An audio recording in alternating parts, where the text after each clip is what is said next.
this line fizzles out will play a huge role in what we see later on this afternoon. If we see it weakening and fizzling out more to the west, it's going to be pretty fair game for supercells to develop throughout the entire viewing area. But if we see this line kind of hold together a little bit stronger, I think our threat's going to be mainly concentrated a little bit more south. Those are a few different scenarios. However, again, we are playing it safe. Everybody has the potential to see supercells later on this afternoon, again, with that tornado threat. But with this morning line, we are going to see that break up. And then with the remnants here, we are going to have to see if these develop into supercells or how any sort of leftover storm boundaries will interact and cause some supercells to flare up later on the afternoon as well. So for the severe threat timing, it looks to be pretty much any time during the afternoon and into the evening. Unfortunately, we can't say exactly when, but we are thinking afternoon into the evening. As we get closer into the evening, we will continue to see those supercell thunderstorms develop and move through. This is about 7 p.m. We are not done and not out of the woods just yet. Continuing into the 8 o'clock hour and then into the 9 and 10 o'clock hour,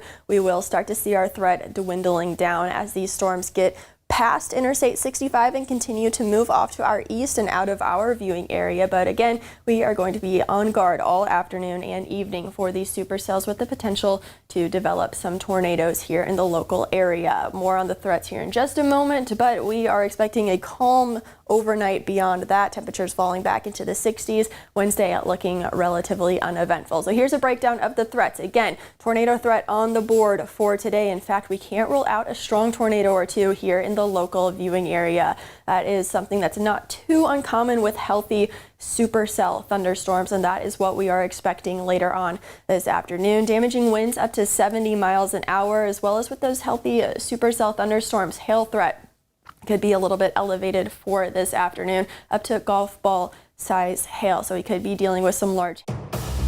From the Tennessee Valley Weather Channel, stand by for a live update.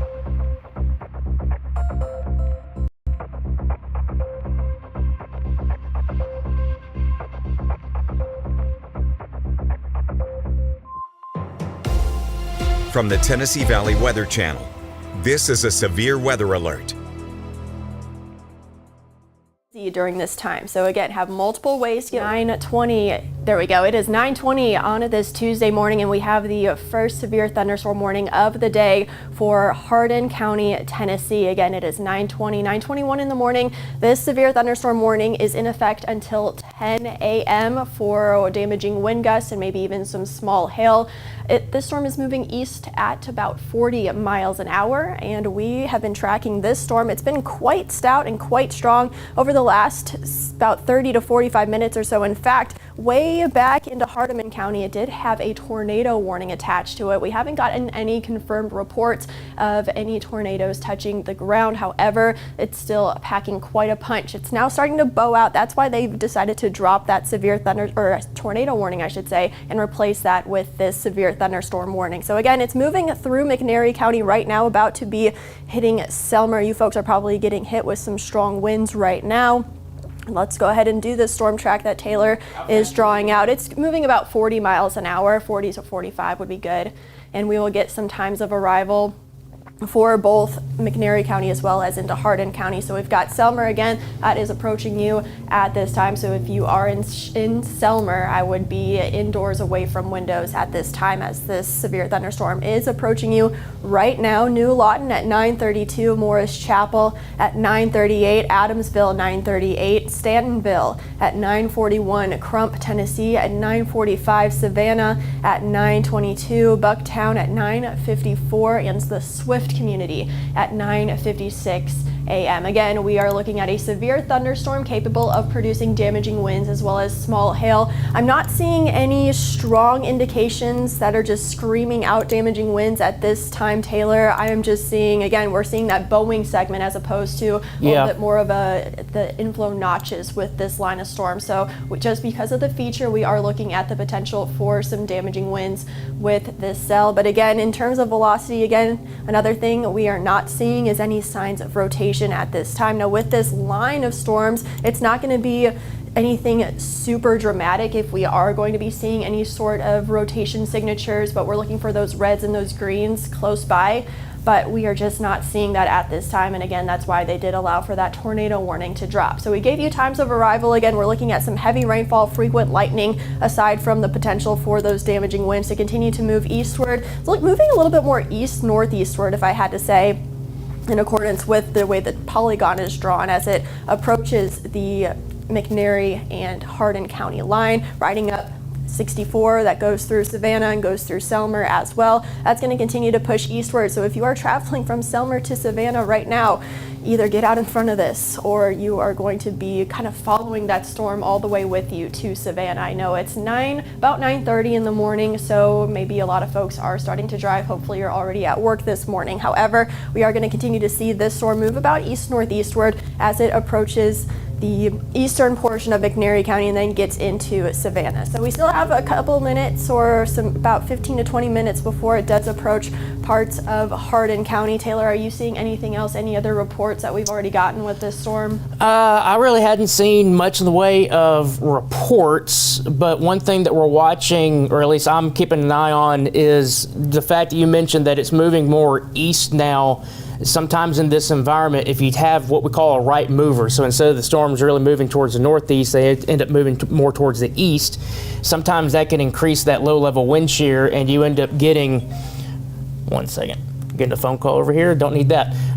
Sometimes that can increase that low-level wind shear, so there's still a chance that this might have to be watched for a chance at an isolated spin-up tornado. This is not our big tornado risk today. This is kind of phase one, but other than just keeping an eye on this, kind of backing things out, I'm not really seeing anything that is, screaming big time severe or big time tornado potential. But again, like I mentioned, this is just kind of phase one initially. I actually, as I'm saying that, I do see, let's quickly go back in here and see what this little notch is, because that's going to be your little spot that there is a little bit of rotation that's starting to get going right to the east of Selmer now.